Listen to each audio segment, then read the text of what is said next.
Councils at the Climate Emergency Frontline, hosted by Yarra Climate Action Now, YCAN. My name is Jeff, and I want to thank you all for joining us. Before we begin, I just wanted to recognise as well that we're all joining from different parts of the country, and I'd like to acknowledge the traditional owners of all the Indigenous nations on which we collectively meet. I pay my respects to any Indigenous people on the call today, as well to elders past, present and emerging, and I'd also like to recognise the strong connection of these traditional owners with the land and emphasise the lessons that we can take from their traditional practices in confronting our present climate crisis.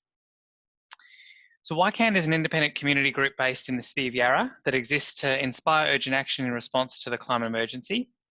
And one of our key aims is to foster awareness and build skills within the community. And this is where this webinar comes in, and also the broader series that we're hosting over the last and the coming couple of months. So we appreciate you taking out some time on a weeknight to broaden your knowledge in what we hope is be a really meaningful way for you. So this is the fourth in YCAN's Climate Solutions webinar series. So they're hosted on the third Wednesday of every month. And for the next few months, we're going to continue to run similar sessions, and we really hope you'll be able to join us again. Our next couple of topics are going to relate to recycling, waste and the circular economy. So look out for invites on those on either our Facebook or via our newsletter. So I'll briefly explain how this session will run. To ensure things run as smoothly as possible, pop everyone on mute. So if you do have a question, please share it using the chat function.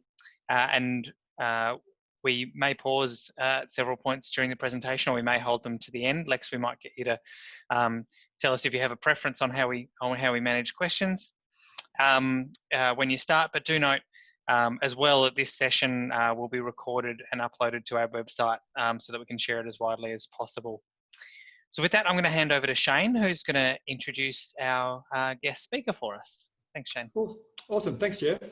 Look, I'm really delighted to introduce our speaker tonight, who is Alexi Lynch from Ironbark Sustainability. Ironbark Sustainability is a leading environmental and sustainability consultant based right here in the city of Yarra. Which is great. Our speaker has spent nearly 2 decades working in the areas of sustainability and climate change. Prior to joining Ironbark in 2009, Lex co-founded the Cities for Climate Protection campaign for the Local Governments for Sustainability, the YCAN group. With Ironbark right in the thick of things when it comes to local government across Australia and their responses to the climate crisis, Lex is really well qualified to talk to us tonight about what the City of Yarra is doing and to compare and contrast that to the responses that other municipalities are mounting. So thanks, Lex, and we look forward to an interesting talk and hopefully some good discussion throughout. Thank you very much, Shane and Jeff, and thank you everyone for having me. Bear with me while I just share screen and see if we can get all this working. It's always simple, I know. Okay, so can you see the slide view or the real view? Like, can you see my slides or can you see just one big thing? One big thing. I think you've nailed it. Oh, this is always the one that stuffs up early. Thank you very much. Yeah, look, much appreciated. And Shane and Jeff, I'll leave the Q&A side to you. Today, I was asked to, I guess, give some background on local governments and climate action. And it might be some stuff, judging by my initial discussions just even here beforehand, that you'll know quite well, so I might power through some of that. But looking at ways councils have worked with communities and their own emissions over the last 20 years, I guess, what the recent developments are, and particularly around data and community emissions. And so when Shane and I were initially discussing this, there was a discussion around what councils are doing around their broad community emissions profiles, and how you can use that to make the right decisions, a bit on the climate emergency process, and some things that are happening that are pretty exciting, really, based on my experience and understanding from the last 20 odd years. So quick as of introduction, yep, Ironbark, we're a local government consultancy. All we do is work with councils, and all we do is work on climate energy efficiency and sustainability. We've been doing it for about 15, 16 years. This is our Melbourne office based down the corner of Langridge and Wellington Street. Got about 35 staff around Australia, probably only about 22 FTE. We're all part-time and work from wherever, always have. But all we do is councils and climate. Our main areas of focus are in lighting. So councils and their own corporate emissions, the ones they have control over, generally anywhere from 30 to 70% is from street lighting. So that's the big emission source. So we've always had that as the main focus. And the other major area is in climate programs. So looking at broad emissions reduction in the whole community and within council's own operational control. Buildings and broad sustainability as well. So when we move from climate to looking at things like water, waste, biodiversity, whatever it might be. And we take a programmatic approach to what we do. We don't really come in and out and work with the council and say, let's audit your building and that's it, see you later. We try and bring them on a bit of a journey. All of the staff and key staff have had backgrounds at councils. So we understand that a programmatic approach generally works, as well as looking at what the evidence shows. This is quite a new thing for us, and I think for the sector, because although councils in Australia have been absolutely leading the way, when you consider the dearth of action at the federal level and the state level at times, we're still learning in a lot of ways, and possibly looking at the evidence of what we as a sector have been doing for the last 20 years, we might need to shift a little bit, especially when we're looking at a climate emergency and 2030 or less time frame to sort of look at getting to zero. Okay, so going all the way back to 2006, it's a tragic year. We lost this gentleman, James Brown. We also lost this gentleman, maybe not as tragic. This guy was PM, and this guy was President of the United States. So in 2006, things weren't looking great, I guess, from a climate action point of view, especially in our neck of the woods. But at a local level, there were no less than 240 councils around Australia, representing 84% of the population, who were working on programs to reduce emissions. A program called Cities for Climate Protection actually started in the late 90s, and its zenith was sort of in this time when all of these councils were working to measure their emissions, look at action planning and actually doing stuff and monitoring their own emissions and within the broader community. Ironically enough, it was when this guy came into power that the carbon pollution reduction scheme, if anybody can recall the old CPRS, was going to change everything. And so a lot of ancillary programs, including that aforementioned Cities for Climate Protection, was cut. But back to the early 2000s. So Yarra is there, as you can see. Yarra were in fact one of the first councils to join Cities for Climate Protection and have always been a leader. But councils absolutely have always been looking at working both in their own corporate emissions. And so this is the vernacular of councils. And again, I'm kind of assuming this is well known to people, but just in case, they look at their corporate, and you can use the word operational or internal emissions. So this is the buildings, the lights, their fleet, their own waste, the things that they have control over. And then you've got the broader community or municipal-wide action and emissions. So just to give you some context, the corporate or operational emissions within any given council are going to be anywhere from 0.5% to maybe 1 or 2% of the whole municipal emissions. So while they've got, any council has a lot of control over their corporate emissions and the actions, and not as much when it comes to the broader community, they can certainly advocate, as we'll get into soon. That's where the big bucks are, if you like, when it comes to emission reduction. That's where 99% of the emissions are not within council's control. Yarra have been a leader, having worked with the City of Yarra for 20 years on and off. They were one of the first councils in Australia to become carbon neutral. They were the first council in Australia to become a One Planet council, having worked with us, as it was, on looking at how they measure up according to a bunch of sustainability indicators.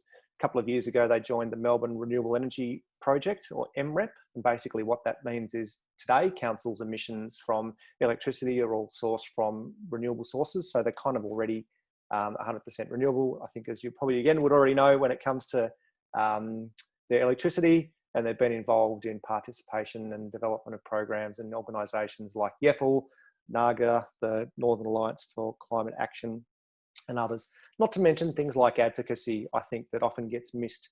Even something like the advocacy in the lead up to the 2014 election around East West Link. You know, they were one of many organisations that were involved in that, but, you know, that could have possibly have stopped a couple of million tonnes of emissions not being released into the atmosphere, and a lot of costs, resourcing and infrastructure funding that ended up going onto public transport. Yarra have always been within the top 5 to 10 leading councils within Australia over 20 years, and that's kind of pretty well recognised and understood within the broader sector. So when a council looks at their own action, we're talking solar on buildings, their leisure centres, their, you know, city hall, council, town halls, or whatever it might be, their street lights, changing them over to LEDs as soon as they can, their own fleet, electric vehicles, or getting people out of cars, and the sort of things that they can do around their own waste and essentially getting organics out of landfill. Community, often it's sort of still stuck with things like residential programs. So education, getting solar, bulk buys, these sort of things, education, engagement campaigns, often advocacy, but also things like, you know, bike paths and transport, looking at methane flaring of landfills if they've got operational control over that can result in pretty massive reductions. However, I would argue that when it comes to the broader emissions and the actions that they can do, and this isn't for Yarra, but in general local government within the community, there's a lot of kind of walking or trying to find their way in the dark. And that's because of a lack of data and understanding about what is actually effective action. So we look at those kind of classic residential programs, whereas there's not as much that's done in other areas, which often represents, you know, 95% of emissions within a municipality. I'll give you an example, and this is one that was a pet project of mine 17, 18 years ago, the walking school bus. So this is where to get kids and out of cars on the way to school, but then to also make sure that people are satisfied with safety, road safety and health and all these things. One person, walking school bus driver, picks one child up and then on the way walks to school and picks people up along the way. Great, gets people out of cars, fantastic. Pretty straightforward, really. It's not that old, it's just walking to school. My first job at ICLEI Oceania in the early 2000s in sort of local government climate change was developing a business case for active transport, for getting people out of cars, for getting the walking school bus up and running. And it was a great project. We, you know, looked at all the values and the time savings of stuck in traffic and the cost savings of not having cars and petrol on the road. And it was highlighted in reports. So back in the day, in those heydays of 2006, all of the local government action around Australia was tallied together and aggregated in these reports called measures reports. And I was looking back at one of these, so this is 14 years ago, and there's the walking school bus project highlighted. Wonderful funding from Vic Health, working with a bunch of councils all around Australia. And there it is. In 2005, 2006, 22 councils used this tool to report that we'd saved over 90 tonnes of CO2 from these programs. 90 tonnes? Climate emergency. And when we start having an understanding and more of a sophisticated look at the kind of emissions that are generated by municipalities, and these are some of the councils that I was working with at the time, every year we're talking hundreds of thousands and millions of tonnes of greenhouse emissions. Now, this is not to say, and I want to make this really clear, that the walking school bus is not a good project or residential solar is not a great project. I love them. These things should be supported.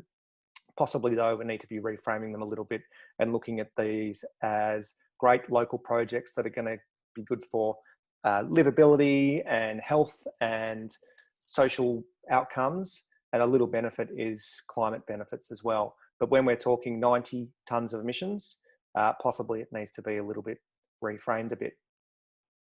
So recent developments and letting 15 odd years turn to dust. A couple of years ago, we asked councils with our good friends and partners Beyond Zero Emissions and ICLEI, Local Governments for Sustainability, who work in this space, how many councils out there have an understanding of their own emissions, their own corporate emissions, so their lights, their buildings, etc. And the majority have them, and so they should. It's pretty straightforward. You just check your billing data, your fleet cards, etc. When it comes to community though, it's the opposite. And so most councils didn't have access to community data or an understanding of where they sat and the emissions that were coming from the broad community. Since then, there've been quite a few projects with these global partners, these international programs, councils like the City of Melbourne, Beyond Zero Emissions, working with community groups, other state governments jumping in and sort of saying it's time to look into these again. Let's make sure that there's a agreed upon process and protocol and ensure that there is data for cities, councils and communities to understand where your emissions are coming from. Because if you don't know, as I mentioned before, possibly we've been sort of walking and working in the dark a little bit. Luckily, there's already an international protocol which stems down from Paris and what happens in the broader national reporting of emissions. And it's great because it's one of these ones where all these main partners are on board to say, this is how you account for emissions. And that's quite important because it means that we're not double counting of emissions and we're not missing anything. If we're going to start measuring what we're doing, we need to understand that we are capturing everything and not missing any emissions. To do this though is complicated. It's really complicated. There's a 250-page document that explains exactly how you account for all this sort of stuff. It's challenging. You can, if you like, do it yourself and download this. These slides are available, so anybody that's out there and wants to go and find the horrifically named Global Protocol for Community, go for it. You can even go and sit an exam and become a certified city climate planner. It's boring.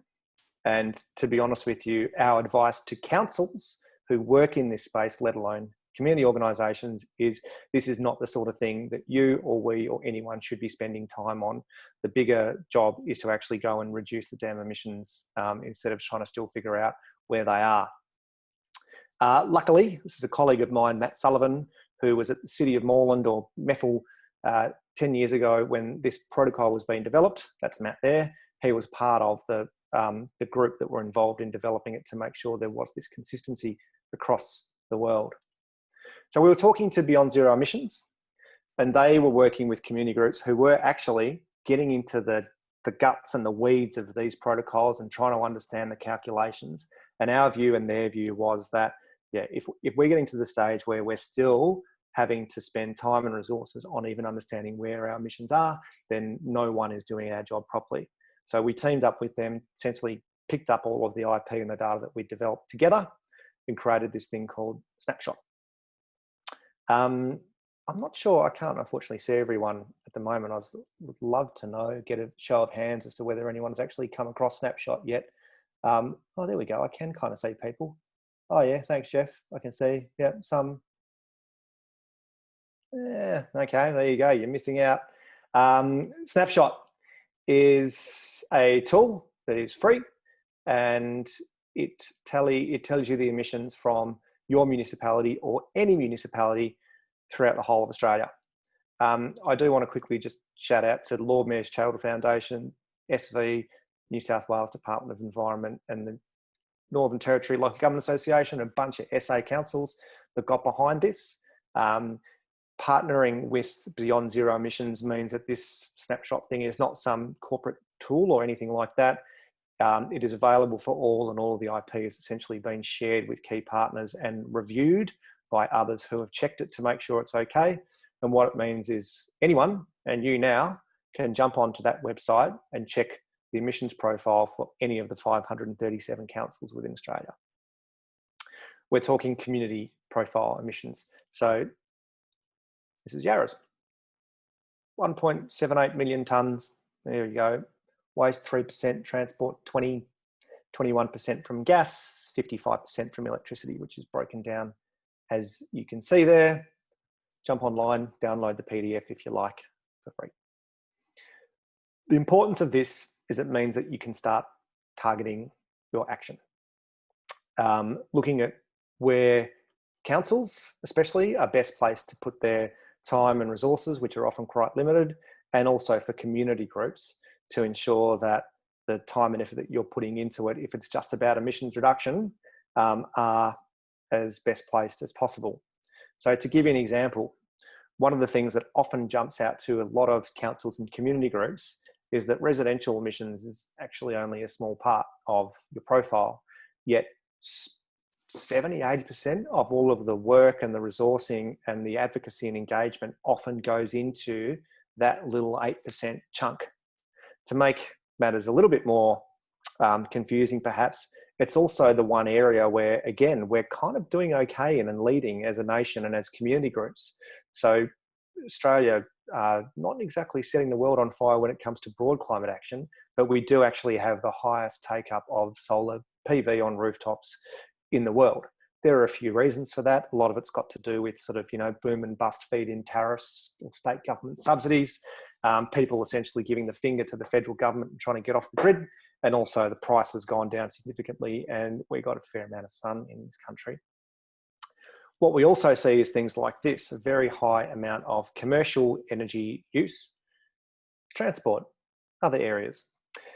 Now, this next example is not of Yarra, but it's just an idea of how councils, for example, then and community groups are starting to look at what it means for where to target action and where to actually spend time, money, and scant resources.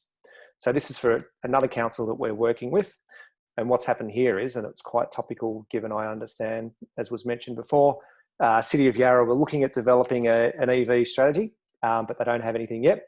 One of the important things and the level of sophistication that I think we need when talking about what we're doing is having good understanding of what business as usual is. So when you do talk to council about this, or if in fact you're talking to any council in Australia about EV charging and the amount of electric vehicles that we're going to have into the future, if you hear anyone say that their target is 50% by 2030, call them up on it, because that is what business as usual will take us to.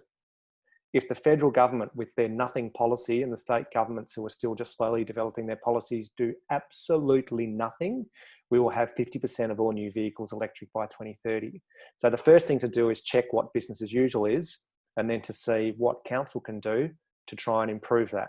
Have an understanding of what the barriers are. It might be things like, with electric vehicles anyway, questions around range anxiety. Is this going to take me to the Yarra Ranges or whatever it might be? So then education is the way forward. It could be a matter of working with organisations to look at fast charging points, whatever it might be. On the flip side, here's an example of solar PV on owner-occupier buildings. Now, as I mentioned, we're killing it in Australia when it comes to this. In general, we're doing well. I'm sure we could do better, but if you look at what business as usual is, and then if you're the City of Yarra and you're looking at how can we improve, now I just clicked that button and a little green line was added to that and it showed you bugger all addition, because this is going okay on its own. So this is not the area that council should be targeting as an area for trying to reduce emissions. It's not to say that helping with solar is a bad thing. Definitely not saying that. But if you do nothing, we're going to see an increase in solar. And if you get in there and jump in and put a lot of time and effort into it, you might actually not see that much of an increase. And as we know from a couple of recent state governments, might be even very close to home state governments, sometimes intervention in some of these markets can have the opposite effect. When we all saw mid last year, the Solar Council, the Renewables Council on the steps of State Parliament in Victoria, crying over what was happening with the intervention there, we know that maybe it's a little bit misplaced. If you're looking at broader things than just climate, for example, energy equality and a just transition, then things change again. So look at solar PV on rental properties, for example. This is an area where this particular council can do an amazing job because there are still some pretty big barriers. So targeting of actions is key. I think also what we've got with Snapshot, and what I'd love to hear the background and the feedback that you get now after everyone jumping and having a look on it, is that it's easy to share this sort of information. And we've had a bit of a leg up recently through Fight for Planet A, because they're working closely with Beyond Zero Emissions and their Zero Carbon Communities program, and they're linking very closely into Snapshot. So it's a good way to get out there and talk about where the emissions are, what we need to do, and skilling up a bit on it. And also working with other organisations. So if you're in the city of Wollongong, or if you're in Hobson's Bay or up in Newcastle, it's probably going to be looking at big industrial users like, cement manufacturers or, gas users or whatever it might be. But using your understanding of where your municipal emissions are means that you can go and talk to those organisations, and councils can go and talk to those organisations to try and align or see if they can work to assist. I'm going to skip through this a little bit quickly. Just, you can check these slides if you like. Wary of time and getting too bogged down into this, but yeah, it's something that has been used by councils to sort of look at working with the community and getting an understanding of where emissions are from. Now, one of the things that that Shane mentioned in advance, I think, or was discussed, is how councils compare, and this is a thing that councils themselves always do and often do, and myself in this industry have often done before, where you look at things like emissions profiles, or you look at your carbon footprint and you try and compare it with others. It's really fraught with challenges, and I'd recommend always having a step back before you do it. There's always a lot going under the surface that might mean that you're not really making a fair comparison, and this is an example of 3 New South Wales councils. They've got very similar economic profiles, a lot of agriculture. Yet when we released this to New South Wales councils last year, Griffith came up and said, well, we've obviously stuffed something up, because where's the agriculture component? And as it turns out, there's a much higher amount of low emitting agriculture within that one municipality. And so it's completely different, and possibly there's less chance to say collaborate. And it also means that you're not having a fair comparison of where the councils are compared to each other. As another example, if you go compare yourself in the beautiful city of Yarra with pretty much any South Australian council, it's probably going to make you sad when you look at your footprint from electricity emissions, and theirs are doing so much better. It's got nothing to do with what the councils are doing or the community. It's got to do with the decarbonisation of the grid at the state level. If you compare yourself with Tasmanian councils, you'll probably find a similar thing, because they're all on hydro. So you need to look underneath a little bit more before you can make those straight out comparisons. Even if as a council or an area like Yarra, where I must have a big caveat here, Yarra are absolutely leading on things like transport. I'm sure probably we all want more bike paths and more to be done, but when you do compare and have a real understanding about where they're at, they are generally considered leaders with things like traffic calming, bike paths, reduced speed limits and all these sort of things. But it would be pretty unfair for community groups in Yarra or Darebin to compare your transport emissions with Wyndham or Cardinia, because those guys would love to have the ability to have public transport like you do. So often these things are outside of council and community control. Now, Shane, I've got a few slides left on this snapshot, so maybe, and I can't see the questions, but if I finish up on this and the data side of things and then hand back to you, that might be the best way to go about it. I can't see you. Yep, sure. You're nodding furiously. Now, again, I can see people again. Who loves data? Go like that or like that? Be honest. Yeah, good. Okay, right. I don't really like data, to be honest. When you put things like this out and you start talking about community emissions and where they're from, suddenly people love data, and suddenly people start to have a really good understanding of data and what it means.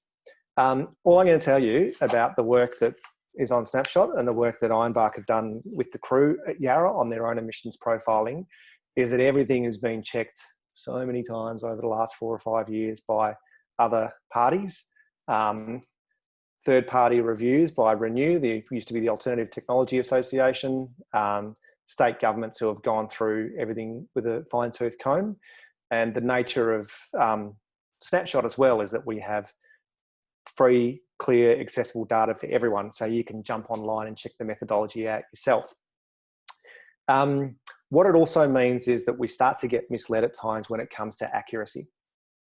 And I think the key here is to note that accuracy should be matched to the requirements of the decisions being made, and it's only as valuable as the decision it influences. I'll give you some examples here. Tell me if this is inaccurate.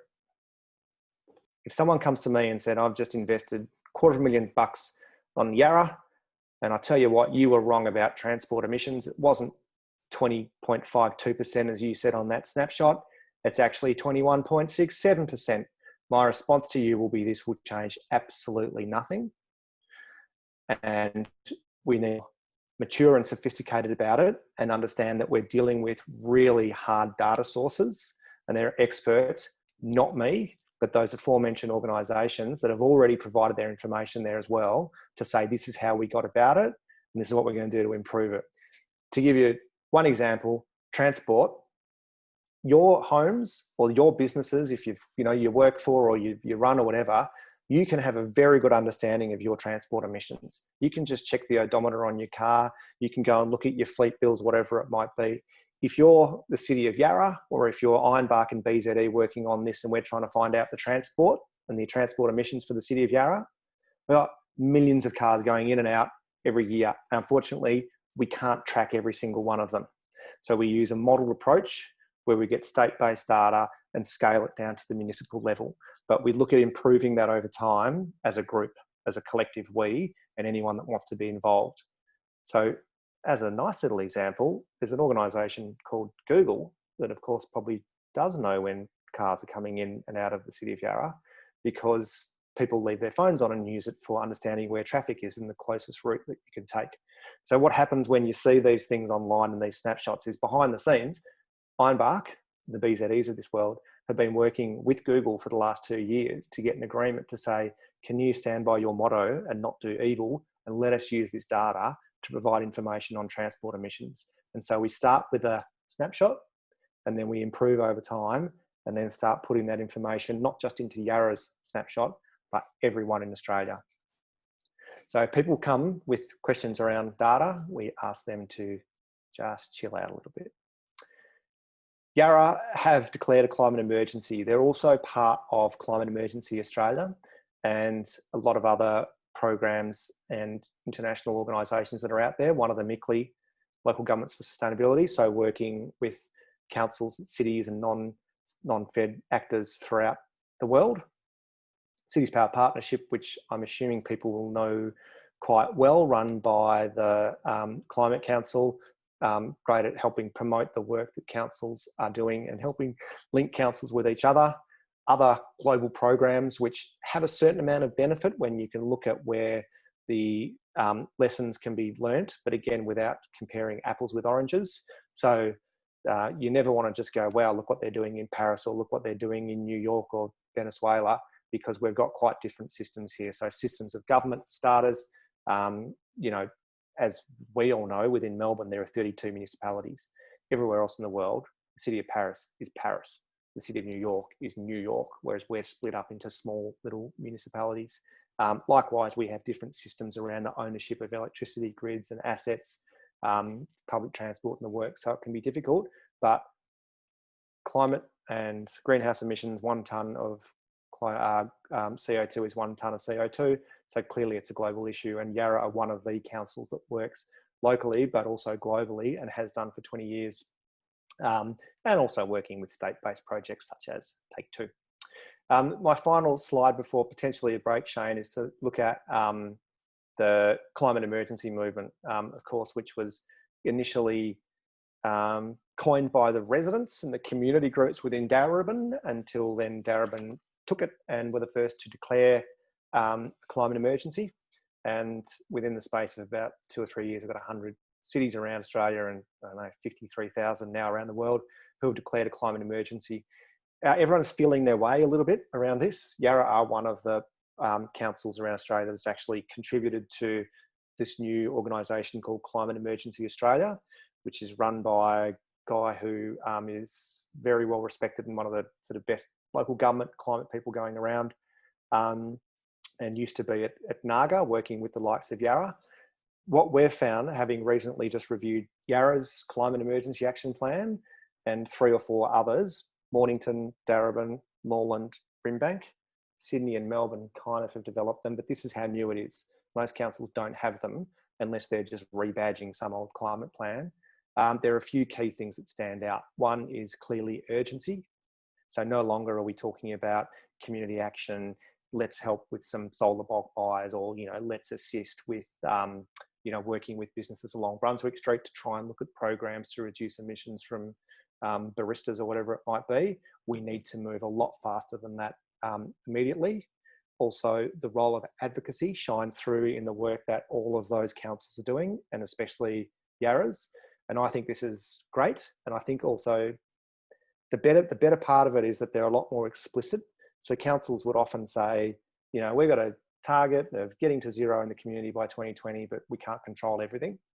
Now they're actually saying, here's what we're going to do. Here's what we can control. Here are the things that we cannot control, and we absolutely will not be held responsible for getting our community to zero by 2030. We will advocate and work with whoever the players, state government, distribution businesses, feds may be, to get there.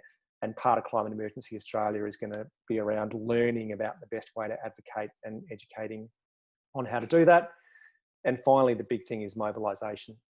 So as opposed to just having community events or liaising with the community, how can councils actually mobilise really large numbers of people so the collective action is making a massive difference? Shane, I was going to stop there to talk about the future, so up to you, but if you wanted to pause as you'd suggested earlier, this is possibly a good time. Great. Well, I might actually kick off with a question from me, and then maybe we'll throw it to others. I guess one of the issues that I have concerns about is does council know, or does Yarra, or does any council know at a granular level where the emissions are coming from? So, for example, do they know which businesses would be the large emitters in the municipality, and would they be then thinking about ways of trying to work with those large emitters to reduce their emissions? Do they have that level of granularity of information? That's a brilliant question, and it's one that comes up a lot, and it depends on the council, and it depends on so many factors. And one of the reasons why I kind of somewhat flipped off the whole, the data's been checked, you can go in if you like, but we don't want to get into big discussions about it, is because there's literally 15 to 20 years of discussions and negotiations and struggles around getting good data. So ideally, Yarra is City Power, and I think a bit of Gemini. So City Power is the distribution business in Yarra, right? Yarra, they know where the emissions are from, and they can provide information, if they wanted to Yarra or to any council that says, here are the postcodes, and here are the emissions broken up according to residential, commercial, and industrial. And in the past, and over 15, 20 years, they have. But what we've found over this time, and we as hundreds of us working in this sector, there are holes in the data. There are big issues. And they're often things that are unknown knowns, to quote a famous asshole. For example, they will be saying to you, here are the industrial emissions, and you'll look at it and go, something's not quite right here. Given the size and scale of Yarra, I would expect it to be a lot more than that. They say, no, it's all there. It's complete data. But what they might not have told you is they've got their own regulations that say they have to de-identify big data users. And so they've removed the top 10 industrial users from their data for legal and privacy reasons. They haven't told us. Now, they're not telling us because they're being evil or nasty. It's just not an area of even understanding for them. And, they've got other things on their mind, like safe and secure electricity to a couple of million Victorians. So it's a really challenging thing. Now, what happens is in councils like Yarra, where you've got a really well-resourced, incredibly intelligent group within their environment team, they absolutely have a good understanding. So they can then do the secondary sort of digging around to try and get an understanding of where the emissions are from, and start talking to, CUB, for example, who I think are one of the biggest that I can recall. And that's a good example. We used to get data from City Power. We have for 15 years from, in the different guises I've worked at.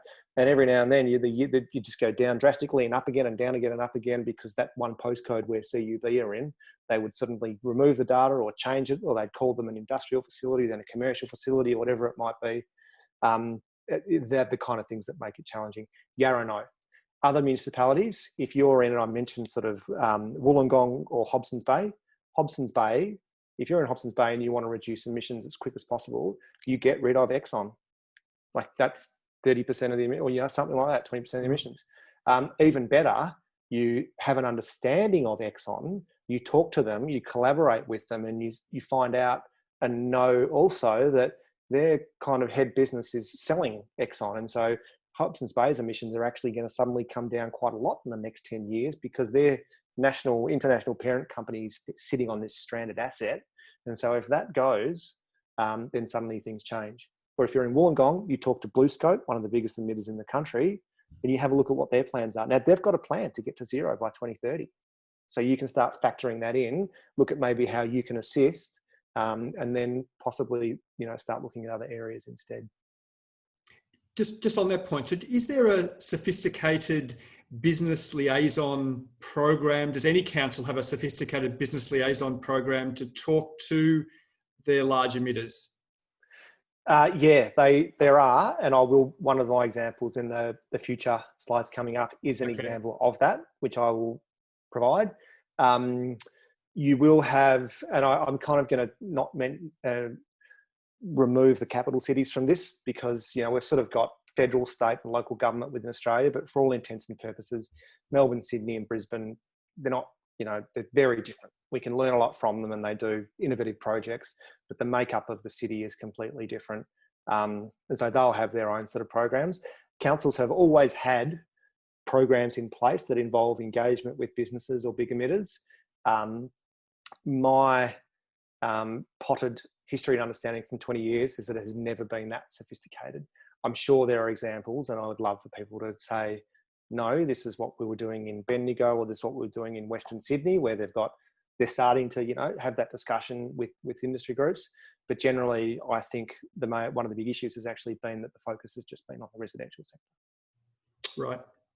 And Jeff, you had a question?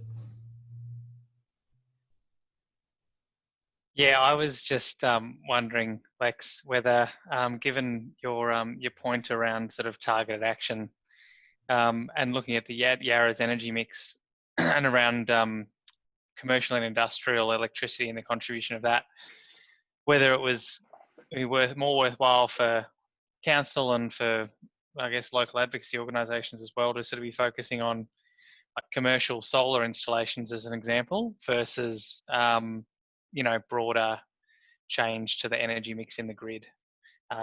Noting that it's not a binary, but like you can advocate for both. But for the sake of argument, with limited time, you know, where you're best to sort of focus your attention in your view. And yeah, I agree. That is the sort of thing that we would hope that having this information and data available now means we start talking about. And it's not binary. And so it's never to say don't do residential things. It's never to say, you know, don't get out of your car and walk to work because they're the right things to do. And, you know, they are still local actions. But yeah, if we're talking a climate emergency, if we're talking getting to zero by 2030, we need to start looking at those sort of issues. So Jeff, my initial response there would be to, I guess, then, yeah, you'd have to do some extra information, extra research to find out where they are. Yarra is lucky in a lot of ways that they've got the Yarra Energy Foundation. And so my first port of call, if I were engaged by Yarra, which we're not, to do this, would be to start talking to them and talking to council to find out, right, who are the big emitters, and then going and talking to them and saying, what are the barriers? Because we in the climate world think that, you know, we've got an understanding about what we think the barriers are. But you go speak to businesses, you know, they're going to say, look, my challenge is time, team, and money. I don't have time. I got struggles with staff or whatever, and we're low on cash flow, whatever it might be. So then you can start looking at the best ways to reduce those barriers. I imagine there's a big shift to things like the power purchase agreements and that aforementioned Melbourne Renewable Energy Project that Yarra Council are a part of. I don't know whether any Yarra businesses were a part of it. I know that there were organisations like Melbourne University and the hospitals and some big energy users that were a part of the first one that weren't councils. But I would have thought that's a good place to start. And I'd imagine, you know, the team that I know the team at Yarra really well. They absolutely would know this and have views on this as well. And Taryn, you had a question as well. Taryn, are you there? Maybe I'll ask Taryn's question, which was, what can councils do to encourage the creation of microgrids in streets and suburbs? I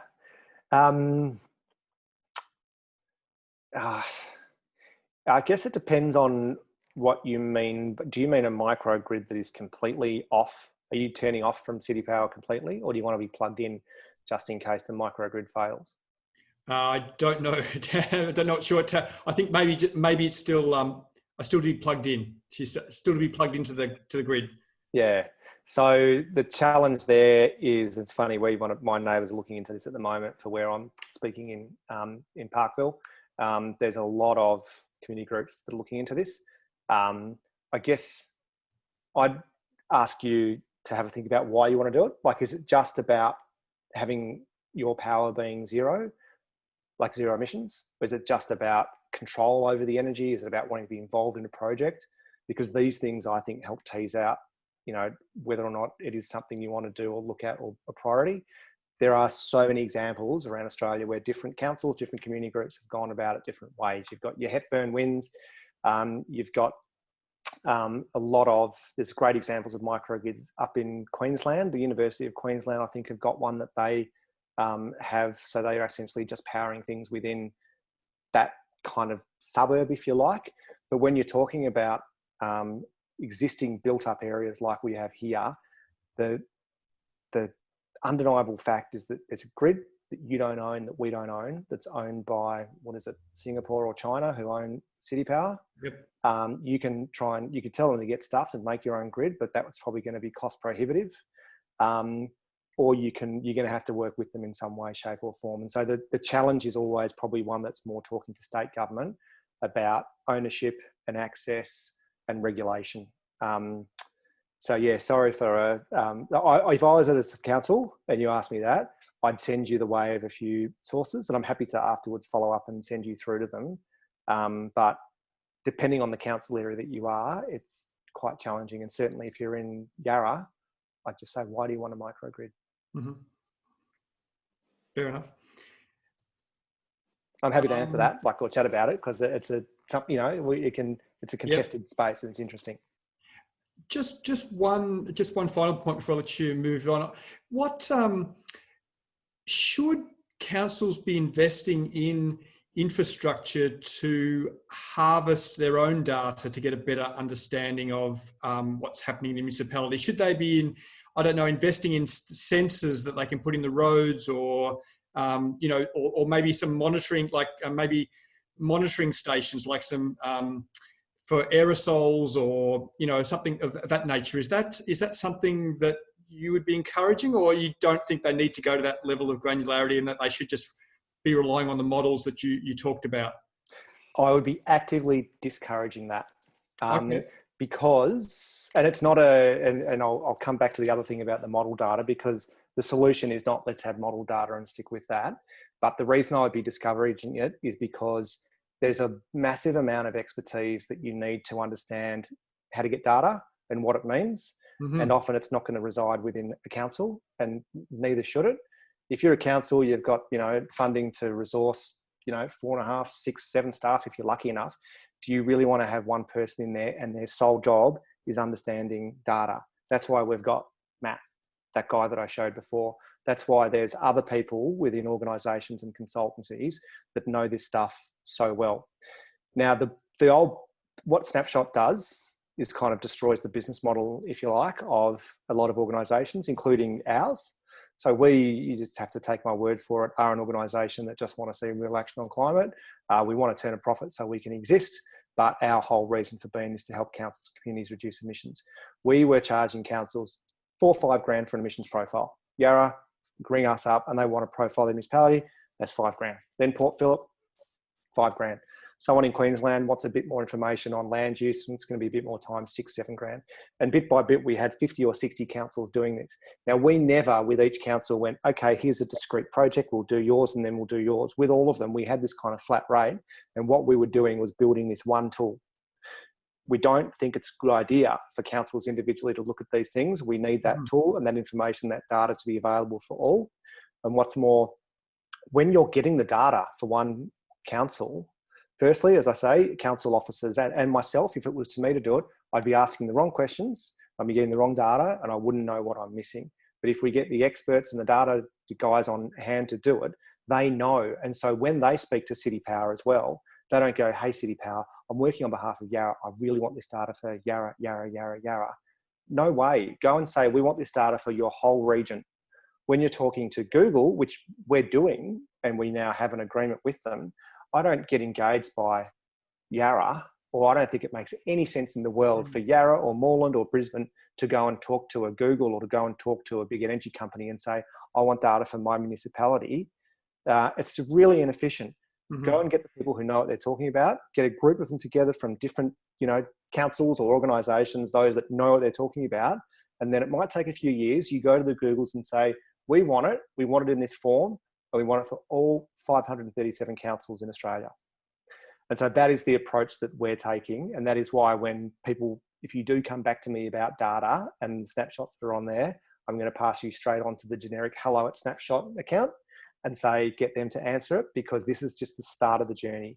So Shane, the data is modeled now, but it's not just a simple matter of here's the state and let's just scale it according to your population.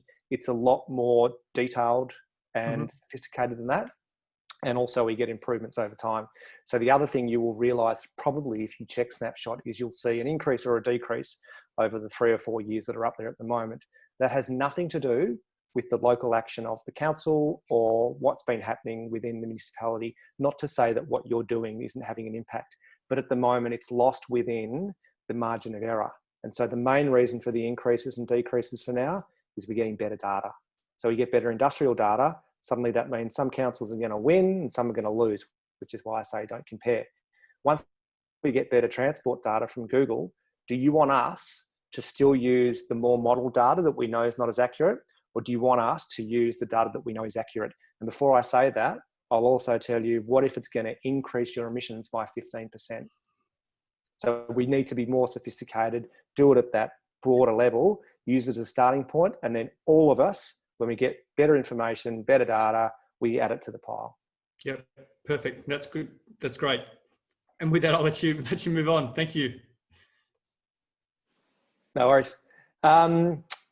Okay, so there are a few really interesting changes, and this might be one that, Taryn, to go to your question, I guess, as well around, microgrids. And again, I'm not, please, I don't mean to sound like, when I say, why do you want a microgrid, to be anti it. I'm loving being involved with the people within my community that are looking into doing it. It's fascinating. But if it was just about emissions reduction, if I was just focused on climate action and climate emergency, and I had 10 hours spare a week, that's not what I would be advising myself to do. I do it because I'm interested in it and I want to learn more. But there are other ways that you can probably spend your time. What we've found as we look to the future is what business as usual is for councils, and councils working in the community has changed. So this is from a survey. I think I mentioned this survey earlier. We surveyed councils all around Australia to say, what are you doing?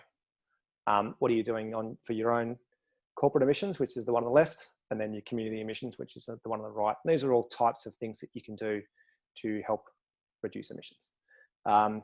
Every council has put solar up. If you haven't, what's wrong with you? Every council has changed their street lights. If you haven't, then you need a real kick up the backside, because there's kind of no excuse not to anymore.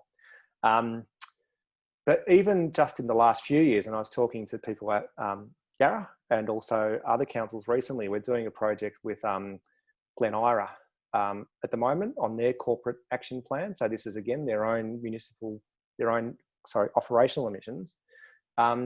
When you see these power purchase agreements, so this is where essentially Melbourne Renewable Energy Project, or there's one going up in Western Sydney, and these can take time. Groups of councils, or in the case of this first MREP project, corporates as well, get together and say, if we were to all of our electricity, what's our energy use over the next 20 years? Let's just go out to the market and say, we want someone to give us this for 20 years and we want it to be renewable. And that's kind of what they do. The same thing is happening right now with it's a local government PPA, power purchase agreement. So there are 50 odd councils there are 79 Victorian councils, and 50 of them are part of this project. What it means is by July 1 next year, all of those 50 councils, having done the hard yards, will be getting all of their electricity from renewable sources. So suddenly all of these action plans that used to talk about solar and energy efficiency on your buildings changes. It's a massive step change, because the discussion that we're having now with the Glen Iris of this world is, well, we should look at energy. Actually, we just need to get you off gas on your buildings. We need to electrify your fleet, electrify your fleet. I get that right? And we need to look at your waste emissions, because everything else is, you've done it. Yeah, there might be better ways. Don't let perfect be the enemy of good. But what you've done is you've set yourself up. So this is the same with Yarra, as I'm sure most of you will know, as well as being carbon neutral for a long period of time through offsetting transport emissions and residual emissions. Part of MREP means that all of the electricity comes from renewable energy. So it's amazing the way it's been able to change the discussion. In the past, we at Ironbark and others, would consult to councils around their corporate emissions, and it would be discussions around, where things are and what are you trying to do, and let's find out your building stock and all this sort of stuff. But now we were talking to Canning in WA a few days ago. It's like, look, get involved with a bunch of others, do a PPA, and get off gas and electrify your vehicles. Not that hard. The whole of community, where, as I've just mentioned, and here's an example, looking broader than just your residential emissions, Shane. The example I bring up here is in SECA. So this is the South East Council Climate Change Alliance, another horrible local government acronym, but this is like the Northern Alliance for Greenhouse Action that you guys are a part of, the Southeast version. They are looking at the emissions profile in more detail. They got their initial snapshot, and then they're working with us to then say, well, where are they from? Where are these actually coming from? Let's start talking to them. Let's not have a roundtable and preach to them and say, hey, put up, change your lights internally or solar, whatever it is, because generally they're going to have done a lot for financial reasons to reduce energy costs. Let's see what they are and what their plans are. So this is the councils that have been involved in doing this and have been bringing these players to the table to talk to them. So talking to IKEAs, the land leases, the big facility or big shopping centre owners or whoever they were, water authorities. One of these workshops a few weeks ago that I was involved in was amazing. Like it was great to hear from the people that are doing these projects, someone from the Masters Builders Association as well. Again, what are the barriers to getting energy efficiency homes, not on a handful of towns in that region, but everywhere, to do the sort of stuff that we need to do. So I think the approach there is around collaborative action planning. I saw there's a Western Australian Local Government Association, who are like the municipal association here, recently put out a tender to look at assisting all of the WA councils and providing templates on corporate action and targets and community action. And then their example for community action, they had, for example, assisting residents with changing their lights and door stoppers and these sort of things.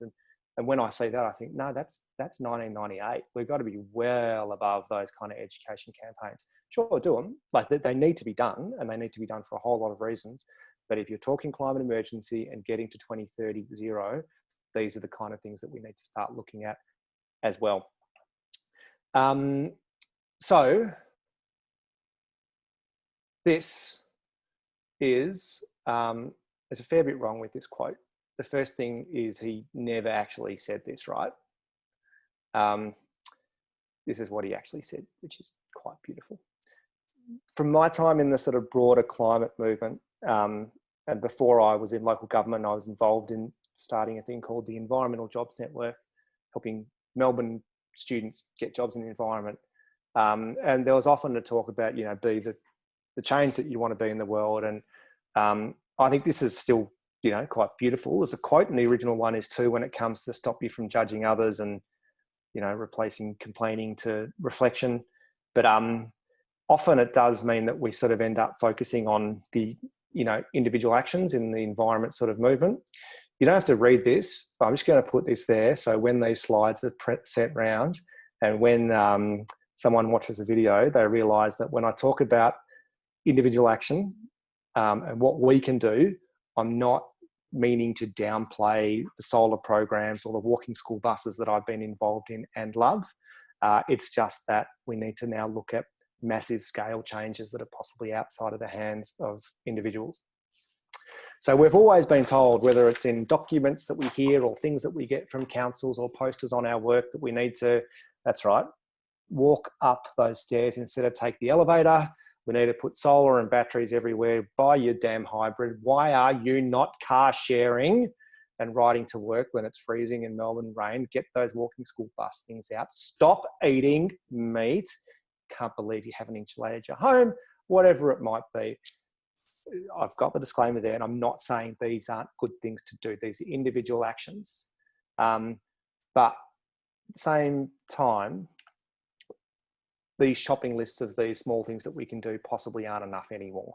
And all of these sort of things that are in the climate action plans of councils and probably community groups and businesses around Australia have been there for a very long time, and we need to move on from that thinking, because we've always kind of thought, well, that all adds up, right? Everything that we're doing.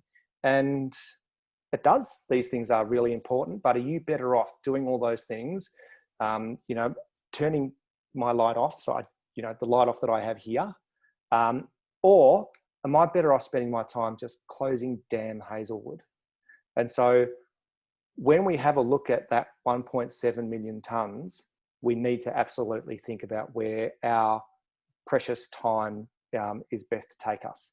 So of course, while we're busy doing all those little bits and pieces and reducing our emissions, the people that run this show aren't doing this. And so if you look at the breakdown of carbon emissions since 1988, 100 companies, 71% of emissions. So while we're not taking the elevator and complaining about the day burning street lights or scolding our partners, the planet is kind of being torched. I would say that the politics of neoliberalism has a lot to do with the way we look at these kind of things. So our good friends, Thatcher and Reagan, or Frydenberg's good friends, have been very successful in some of their key objectives, dismantling barriers to the exercise of unaccountable private power, erecting barriers to democratic public will. So you know the drill, you try and do things and suddenly people will say, well, that's not fair. And what's more, if you're afflicted by poverty, or you don't have a good job or a partner, or your house isn't good enough, or you've got body odor or whatever it is, that's your damn fault and that's a personal deficiency. When we look at a lot of the stuff that we hear about climate change, and I'm not making a comment on liberalism, but neoliberalism sort of is a little bit turbocharged, as well as, our own things. We now, as individuals, have to take the burden of planetary collapse. There's Forbes magazine from a few years ago talking about the 9 things that we can do about climate change. Become a vegetarian, eat organic, buy local, blah, blah, blah, blah, blah. I love this one. This is Forbes magazine, right? The business magazine, telling us to line dry our clothes, because it also makes us feel good about ourselves and the fossil fuels are not burning. Get stuffed, Forbes magazine, and get stuffed those 9 individual actions. Of course we're going to do them. We're doing them because they're the right things to do, but they are not individual actions that will reduce emissions to the extent that we need. They are not the actions, the individual actions that will stop climate change. They can go and get. Here are the 9 things that we need to do. We need to decarbonise the grid tomorrow. We need to shut Liddell, get off gas, get organics out of landfill, not just in your community, with all due respect, but in all, whatever it is, 15 million households in Australia needs to have no organics. Large scale EV, stop of Adani, divest. So these sort of individual actions that we're talking about are only important if you as an individual are either this individual, and then you can do something as an individual. If you're this guy, you can do something as an individual that will have a massive immediate change by stopping that coal mine. If you're this individual, you're doing some things that is pretty impressive. So, if you're looking at individual or local action, please invent a cheap, effective way of extracting carbon from the atmosphere and roll it out around the world. Or if you're this individual, he has a lot of control over what we do and how we reduce emissions as soon as possible, because you can alter elections. Collective action, of course, is sort of what it all comes down to.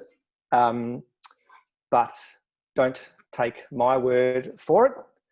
This is my favourite article of the last 5 or 6 years. There's a link there, or you can just search 16 sustainability leaders weigh in. It's on crowdsourcing sustainability. And what these guys do, and for those that are familiar with the climate movement, there are some familiar faces there. These are legends of climate change, of climate science, climate behaviour change. Michael Mann, Bill McKibben, Paul Hawken, James Hansen, Cook, what's his name? Paul, someone Cook, Gina McCarthy, Catherine Hamilton. They know what they're talking about. In this article, they were all asked that one question. The one question was, what is the most effective thing that someone can do to help reverse global warming? And the answers were astonishingly aligned. There was no one that talked about the stuff that our arsehole friends at Forbes magazine talk about. Have a look at them and what they say. They basically say, vote. Vote for candidates who will prioritise energy transitions. Lobby, or learn how to lobby. Compel MPs, regulators, utilities, whatever they are, to make changes, and write to them and keep writing to them and go to the council meetings like I know you guys do. Advocate and support the policies that reduce emissions. Yeah, you know, click like on Facebook or whatever when Get Up have a campaign, but even better, spend your time starting a local MPs group and actually write and phone people and do this, because we know from the evidence that these things work. And get informed, to inform others as well about understanding these points. And so while we listen to the science and want to know the evidence about climate change, and we trust those people that know what they're talking about, trust these people as well when they're talking about what you can do. And these are the 4 things that they say. They're not saying don't put solar on your roofs. These things must be done because they're the right things to do. And what they call sort of pro-environmental behaviours must be done. But if we're talking about climate change at the level we are, we need to educate and activate. I think I remember looking into this. I'm involved in an organisation called Climate for Change that does climate conversations with people. And if you were to be able to change, I think it's 20,000 votes went the other way in the last federal election, we would have a Labor Prime Minister right now. And not saying that that's who we should be voting for, or, you know, whether that was going to be the panacea. But I think there's little doubt that one of the best things that could have happened from a climate point of view is that we didn't have the current government involved. So if there was a way to get onto those 16,000 people, instead of, you know, basically spending your time going down to the Mornington Peninsula Shire and either getting Greg Hunt across the floor or getting rid of him, possibly that's going to have a bigger impact from a climate point of view than the small things. So this is Yarra, as you know, and I think when it comes to also engaging with the councils, and you, I think, probably know this better than anyone, because my understanding from looking at your website and what you do is that you hold them to account and you go to the meetings. Shane, you mentioned that you were meeting with them before. All I'd say is that it's different depending on the council. So we worked with a council in Victoria 5-6 years ago that might or might not have rhymed with something rat, which nails it down to 2, so I can't get into trouble. But, you know, one of them, you know, the people within the climate sustainability team struggle. And so if I was, you know, talking to the organisation or the local climate groups there, I'd say go and talk to the councillors and, you know, try and get your staff to kind of look beyond what they're doing and, you know, learn a little bit more. I know that Yarra have got an incredible environment team and they know exactly what they're doing. But when it comes to the politics of it, which is what organisations like councils do, it's totally okay to play a bit nasty and come to those meetings and ask them where things are at, as you just mentioned with that EV strategy. Do it. The more you can push, the better. And I can think of a few examples, having just looked at Yarra's Climate Emergency Action Plan right now, that you could hone in on at the next meeting and go and say, why aren't you funding this? Mobilisation is going to be a big part of climate emergency plans from councils, but it's much better off if it's done through community groups. And so I guess having an understanding about what mobilisation actually means and how you get people to make the right choices and how you get people perhaps to also understand those 4 things that our sustainability leaders have told us are the best ways to go about things might be the best way to mobilise. And finally, as I think you already do, having a very good understanding of what is in and what is not in Yarra's Climate Emergency Action Plan. So when they're not funding something, or why those street lights still haven't been changed or whatever it is, then you go and have a case to be made, so they have to talk to it. Finally, I think if you haven't already, and I think, Shane, you possibly have, go and speak as well to the people that are really good from the side of the community organisation. Beyond Zero Emissions in their Zero Carbon Communities process and guide is brilliant. They've got great advice on the best ways to activate and how to make sure these things work from their experience throughout Australia. And they're looking at taking this to the next level through some funding that they've got nationally, through the work they're doing through things like Snapshot, and also Fight for Planet A, the TV show, which is pushing community groups onto ZCC as the best resource. That's it. Oh, great. Well, I mean, I think that the first question obviously is, you left us hanging there because you said, we should be asking Yarra, why aren't you funding this, and what's not in? So you can't just leave us hanging like that, Lex. You've got to tell us what you think should be in and what, what, if you feel you can. I mean, no. Look, it's totally fine. So I'm not working with them at the moment, but I know that, and it becomes a bit more complicated as well at the moment because of the MREP, the fact that they are but the fact that all their electricity is coming from their corporate, is coming from renewable sources. Mm-hmm. So in the community, I think they'd funded 110 grand's worth of money for community mobilisation and activation. I'd suggest it's worth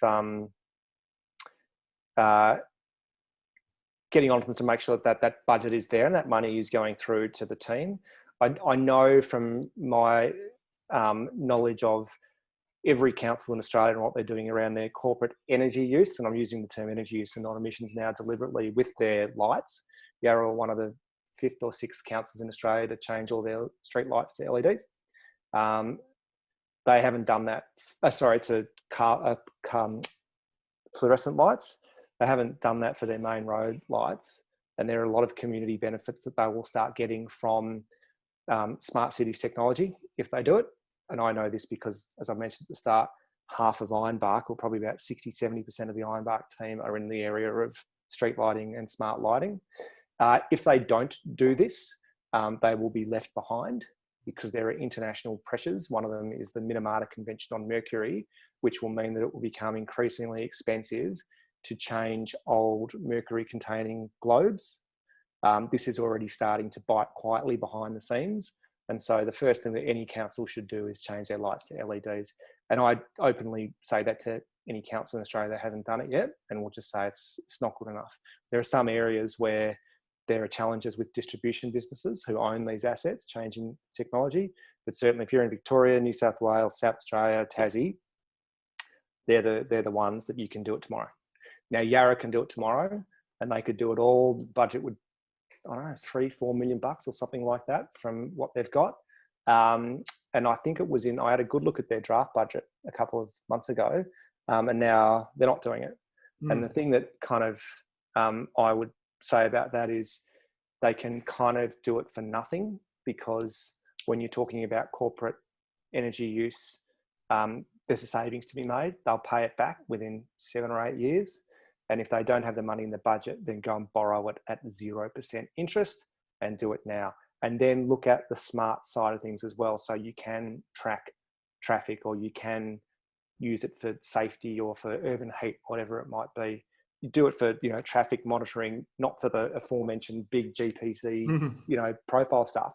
But so you can look at local things like traffic calming, or do we put something in there, or whatever it might be. I look at that sort of stuff and think that there's very little excuse for not doing that. I think it would be good to make sure that they're monitoring and evaluating properly their community programs. So there's a lot of great stuff that they're doing. I note that there's quite a few webinars that they've got coming up around, getting off gas. And I think it's a brilliant approach to look at the high level, what it means and why you do it, and then, how you actually do it, and then the household level, from what I understand. councils, like any organisation, I think, are pretty poor at doing proper, robust monitoring and evaluation. We hate it. We don't like doing evaluation. And so generally councils, like all organisations, will do their kind of valuation, but it's really just for reporting purposes. We spent $4 million and this is what happened and this is what got done. But they never really get into the detail of it to find out, for example, would that have happened if you hadn't spent that $4 million anyway? In which case, that's a waste of money and that could have been used somewhere else. So it would be great to see some proper monitoring and evaluation that is shared with the sector so people aren't making mistakes. Yarra often lead on a lot of these things and they've made mistakes along the way, like every council in Australia has. I look at, there's an example for Moreland where they installed cogen 8 or 9 years ago and it was a failure. There were a lot of reasons for it. It wasn't about gas being a transition fuel, but it was about technical reasons. And what I love about that project is that they had the guts to actually put a case study out that said, here's what we did, here's what didn't work, and if we had done it differently next time, is what we would have done. So unless councils are sharing and unless councils are having the courage to fail, we're all repeating the same mistakes. Excellent, excellent. I guess just another one is just in relation to the target of net zero emissions by 2030, which Yarra has. How far do you think Yarra can get in the next 10 years? I mean, are they going to be buying, do you think Yarra will be buying a significant amount of carbon offsets by 2030? Or do you think they can, how are they going to get there? We were thinking about biochar as one way of creating negative emissions, but how are you thinking about that? So I'm going to assume you're talking about, again, broader community, because corporate is for all intents and purposes settled, right? They can, yeah, sure. If not, they'll get off gas and they'll get off their vehicles. And like they're the sort of questions that are beyond, even just what happens at the local level. I think it's great that they can and they should investigate those drawdown technologies. Again, it's probably something that could be done at a regional level. And I guess that example that I showed you before about Secca in the southeast and talking to those big emitters and how they get to zero by 2030. And when I say zero by 2030, I'm kind of using that as a proxy for, as soon as possible, or the 1.5 degree sort of target. But it's as soon as possible is kind of what we all know. The way we're talking about those projects down there is around evidence-based action planning, which comes to the point about proving that what you're doing is actually going to have an impact, or don't do it. Or if you haven't got the proof and the evidence, then say it and say, we're just trialing this. This is the available data and this is what we think we're going to do. But while I think it's important that that's a big part of it, we will need drawdown probably to, actually get to that 2030 sort of mark. And so I think it makes sense to have some sort of innovation or an investigation budget or resourcing looking at those things. Whether or not it's best done at the local level though, or regional, don't know. The best thing we can do is obviously, it's the things that are carbonise the grid, closing Liddell and doing all those sort of things, and getting EVs everywhere and, getting organics out of waste. In many ways, the issues are not technical or even financial. They are goddamn regulatory and political, as we know. I think drawdown's going to have a big part of it. And so I think it's worth prodding along, but we would generally advise looking at things that have actually proven to work on a large enough scale. And so I think it's a balance, but there are certainly things that still can be done to reduce emissions. The main thing for the community side of things will be the advocacy, I think we'll find, and we'll have all councils working together around Australia through climate emergency, realising that they had a limited amount of control over the sort of emissions that we're talking about, as do community groups. So let's look at those points where we advocate. I know that a few councils were looking at even, totally unheard of maybe a few years ago, instead of getting an expert on solar, do we go and engage a lobbyist, someone who knows how to advocate, someone who's smart at this sort of stuff? Is that maybe where we get the best benefit? But as we head towards COP, the next international conference next year, this one's been delayed, there'll be councils that'll be representing and probably pushing things a lot harder than what's happening at the feds as well. Yeah, but it's the big bloody immovable federal government that makes it damn hard. And finally, do you have any thoughts about drawdown technologies that you have had exposure to that's an inner city area like Yarra could possibly be working with other Moreland or Darebin to trial it? Apart from biochar, I don't know. I'm not really aware of any other negative drawdown technologies that councils can be using. No, I don't have experience with the specific technologies, but I know that Bass Coast are looking at this in a lot of detail at the moment. I think Mornington are as well. So in their community, they've got, of all the emergency action plans that are out there, Mornington's is by far and away the most detailed, and they do focus on adaptation. It's almost like a broad sustainability plan with, biodiversity and water and the works. They also, instead of just saying, here's what we can control, here's what we can kind of influence, and here's what we can advocate for, they break that down according to all of the different sectors. And so it's probably worth having a quick look at that, and you can, glean, where are the areas where you can have the most impact as at this level. But Bass Coast, I know in the development of their plan, being the sort of council that they are looking at drawdown as one of the big focuses of their climate emergency action. I think it's quite localized though, isn't it? When you're talking about, like you're talking about, actually, I know there's a fair bit of, you mentioned you had someone from soil or soil protection. There is, and I'll find it and pass it on to you because it's not my area of expertise, but there's a bit around soil that I know some councils looking into as well. Oh, great. I'll awesome. Well, it's coming up to 8:30, and we've really appreciated it. I'll actually hand over to Jeff for some closing remarks. Yeah, thanks, Shane, and yeah, thanks, Lex. That was excellent, and a lot of food for thought, I think, for us on the call, and I guess everybody as well, but particularly those of us in Yarra Climate Action now who want to sort of best direct our time, I guess, and efforts towards the actions that are going to yield the most benefit. Definitely some food for thought, I think, for us to reflect on what we're doing and make sure it's aligned in that way. So that was excellent, and we'll definitely make sure to share this presentation more widely as well. So thank you so much for your time. Yeah, really appreciate it, and I certainly got a lot out of it, and I'm sure everybody else did as well. And I really appreciate your honesty and direct messaging, I think, as well. I hope really it doesn't get me into trouble, but no, pleasure. Thank you for having me. Excellent. All right. Well, thank you, and hopefully we cross paths with you again in the future. But yeah, much appreciated. And to everyone else on the call, have a great night, and we'll hopefully see you at our next webinar. And you'll see an email from us about that in coming weeks. Thanks, guys. Thank you. Thanks, everyone. Bye.